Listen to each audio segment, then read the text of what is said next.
Hello and welcome to the City of St. Francis 2024 Financial Statement Audit Presentation. My name is Justin Nelson. I'm a partner with Abdo, and I will be going over the results in the presentation for the 2024 year.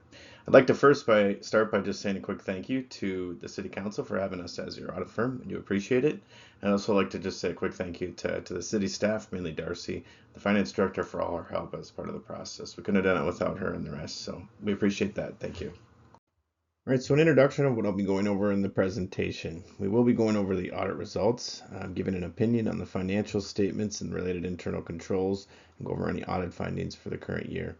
I'll then go into some general fund results, followed by some other governmental fund results, enterprise funds, and I'll close with some key performance indicators comparing St. Francis to others in the peer group under 10,000 in population and in the county.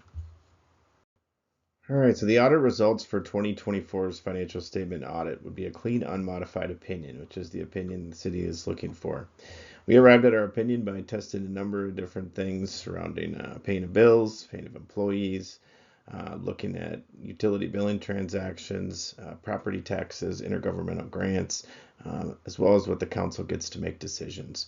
So again, that did lead us to the clean unmodified opinion. We do have one finding that is consistent year over year for the city that I will go over on the next slide.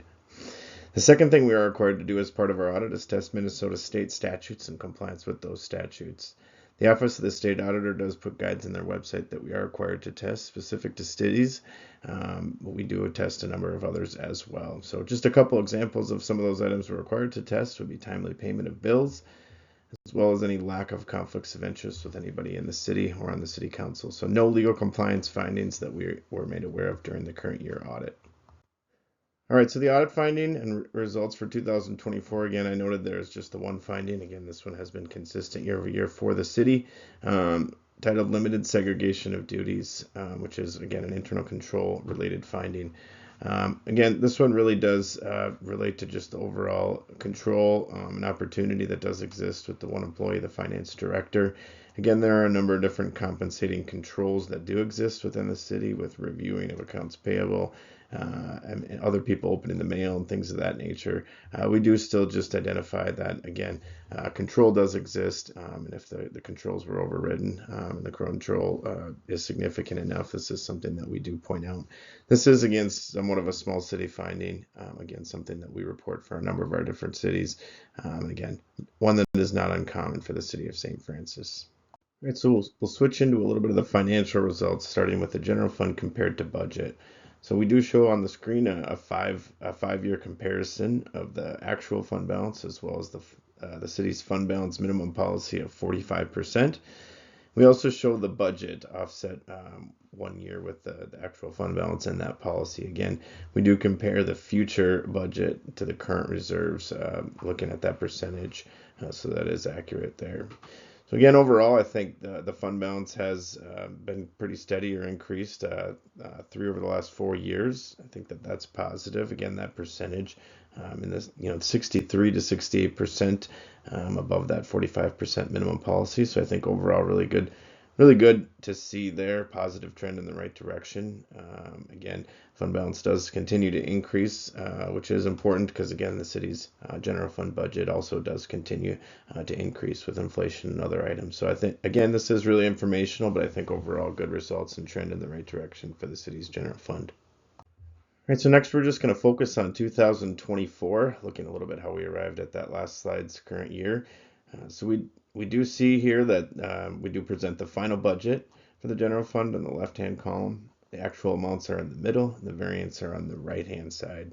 So again, the city did approve a final budget to be balanced, or a net change in fund balance towards the bottom left side there of a 0, so just no increase or decrease in that fund balance. That was the final budget.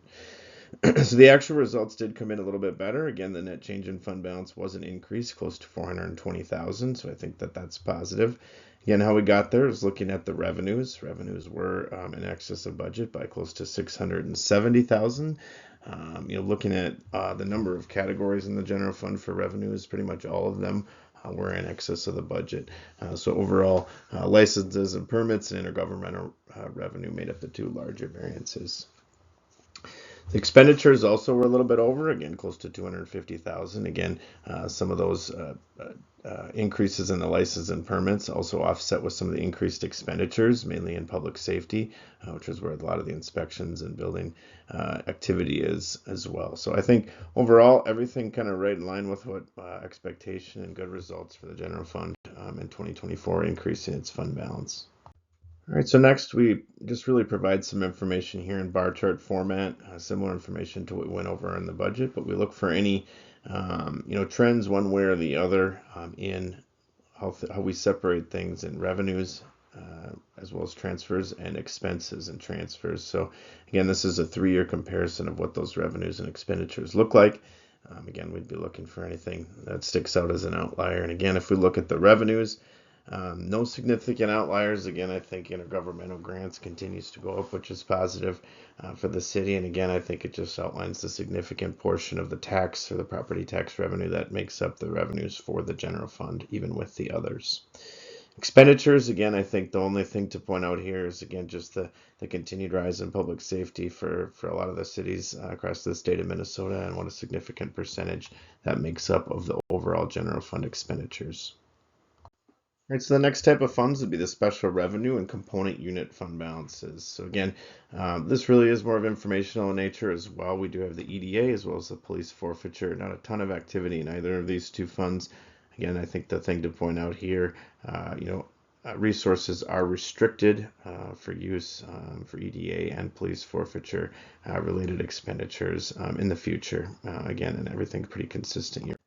All right, so the next slide looks at the city's capital project funds and fund balances.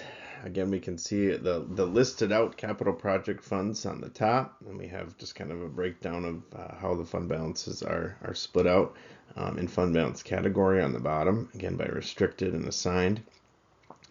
So again, I think looking at the capital project fund changes, again, a significant decrease in the building improvement fund, again, which is expected. The city did issue and receive bond money in 2023 for construction of the new facility. So again, I think that is expected. Again, I think overall the other funds, looking at street improvements as well as the other capital related funds, did have mainly an increase. So I think overall nothing too significant to point out here, other than again just keeping in mind to ensure capital improvement plans are created for the future resources of these funds. Again, the only other thing to point out, again, majority of these resources are assigned for future use, so they can really be used citywide on things and are, again, just assigned. All right, so the next slide looks at the city's debt service funds. Again, we just provide some informational charts here, just summarizing the governmental debt service outstanding. Again, this does not include enterprise fund debt, just the property tax and other resource related debt for governmental. So again, we just really show a 10-year principal and interest schedule, looking at again the maturity dates, total assets, again the total bonds outstanding. So again, overall bonds outstanding close to 18 million at the present date. And again, we do show the total remaining interest payments. So again, I think the city on track to have close to 1.2 million of debt payments for the next 9 years, starting in 2026. All right, so we're going to get into the enterprise funds next, starting with the city's water fund. So again, we're going to see similar charts on all the enterprise fund slides, so I'm just going to go over them real quick. Again, the top slide on each chart is really meant to be a cash flow from operations, again comparing receipts from operations to operating disbursements and debt payments. No real capital related activity reflected in that top chart, so that would be connection fees and overall capital purchases or bonding. The second chart, or the second chart below there, really is a cash balance chart. Again, we just show the cash balances over the past 4 years, as well as a minimum target balance, which we've outlined as the following year's debt service payments plus 50% of operating costs.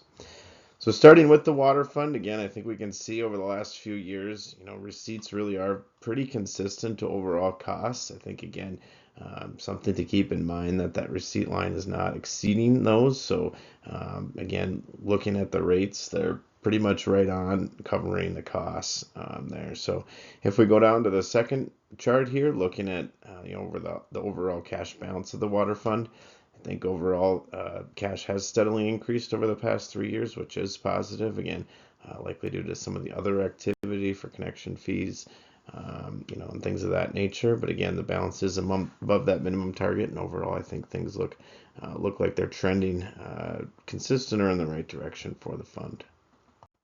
All right, so next would be the sewer fund. Again, we're going to see the same two charts. I think pretty similar story here with the sewer fund. Again, the rates are kind of right at those operating costs, which I think is good. And if we look down at the second chart, again, I think we can see a similar trend. Again, the cash balance is increasing mainly due to some of the connection fees that were received. But again, keeping in mind for the future, looking at those rates and ensuring those costs are sufficient to cover, the operations and debt. Right, so next is the stormwater fund. Again, we're going to see the same charts. Looking at the operating receipts, been pretty consistent year over year. A little bit of a spike in expenditures back to 2023. Again, I think overall things are looking pretty good in this fund. Saving for future capital projects. Again, the balance is above that minimum. And again, no stormwater debt service payments as it currently stands. All right, so the last enterprise fund we'll go over is the liquor fund. Again, this one is a little bit different than some of the others, so we put together some different charts.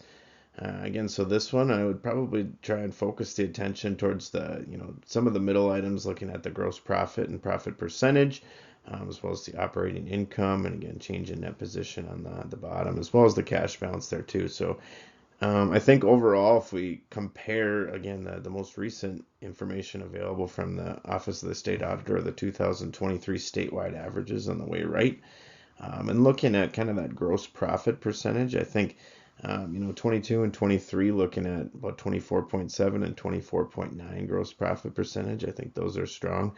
Again, I think a nice jump in 2024 up to close to 28%, and again above that 23 statewide average. So I think overall a really good year in comparison. And again, looking at the operating expenditures, those were in line with the state as well. And again, I think overall operating income compares pretty well. So I think overall, looking at the jump in the gross profit percentage for the liquor store fund, I think overall positive, and looking towards the bottom, an overall increase in cash. So I think a good year for the fund.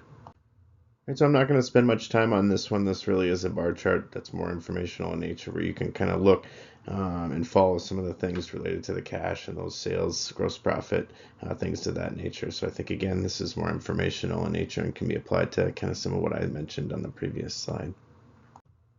All right, so after going over a lot of different things with fund balances and other related bar charts, we'd like to close before we get into some of our key performance indicators, just in a cash and investment balance chart, just to kind of outline what's in the bank and where that money sits. So again, I think, again, that's where we like to put things to kind of put a wrap on all the funds together. So again, there is an outlier in this chart here. We do have a note here. Note the 2023 cash balance includes approximately $12 million of unspent proceeds. So again, it's a little up and down with some of the activity, but again, most of that money has been spent down at the end of 2024. So a more accurate picture of what the cash does look like. Still some remaining unspent proceeds, but not much. So again, I think overall things still have been a trend in the right direction. I think there's overall a good mix in where the cash balance is made up between capital, enterprise funds and the general fund. So I think overall this is a good chart for the city as well. All right, we're going to close with some key performance indicators comparing, again, the city of St. Francis to others in Anoka County and under 10,000 in population, which is the peer group listed as Class 4 cities. The first slide we're going to do and looking at things is with taxes. So again, we're going to have two different charts here looking at those comparisons. One is going to be tax rate, which is on the left, and the other is going to be taxes per capita, which is on the right. Again, these are two separate ratios or two separate metrics. Again, one deals with market value, the other deals with just overall number of taxes and the number of residents in the city. So again, if we focus first on the left-hand side, again, looking at the overall tax rate, again, things have been trending down. Again, did jump up a little bit in 2024. Again, I think looking pretty favorable in the peer group. Again, higher side of Anoka County. Overall, just informational. And looking at taxes per capita, again, this one is a similar trend for a lot of communities, but continuing to go up, as well as consistent with the peer group as well. One thing to just point out really quick on this first slide is to note that we do not have the 2023 comparison data. We received that information from the Office of the State Auditor, and it is not prepared for us or ready as of yet. All right, so the next one looks at debt. Again, two separate ratios. We'll start with the left-hand side. Again, per capita, debt per capita. So again, this one did jump up again in 2023 with the issuance already mentioned. So again, something just to keep in mind. Again, everybody's at a little different stage of their debt life as far as cities and infrastructure. So again, just some information and a data point for the city. The other is debt service expenditures as a percentage of total. Again, when we look at the comparisons here, this one definitely a little lower. One thing, again, I'll just point out, this one is non-enterprise debt. So again, if we look at the left-hand side, again, that debt per capita does include that. So again, the total debt load, again, assuming the capturing the utilities is part of the reason on the per capita side higher than the comparisons, again, on the right-hand side. All right, the last KPI that we do go through is titled of expenditures, and again, we're just going to focus on current expenditures per capita. Again, this one really is kind of meant to be just what does it cost to operate the city, again, in comparisons to the peer group. So again, I think if we look here at the city of St. Francis, I think in comparison's sake, I think things look really good in comparison to others under 10,000 in population and others in the cities. Other cities in Anoka County. So I think this is a really good chart here to show for the city. All right, with that, I've reached the end of my presentation. I appreciate everybody's time and watching. Again, my name is Justin Nelson, partner with Abdo. Our team is listed on the screen. If anybody has any questions, I encourage you to reach out to me directly. My contact information is listed, or through staff at the city. I'd be happy to answer anything. And I appreciate, again, everybody's help as part of the process. And thank you for having us as your audit firm. And I just wish the city good luck with the remainder of 2025. So thank you.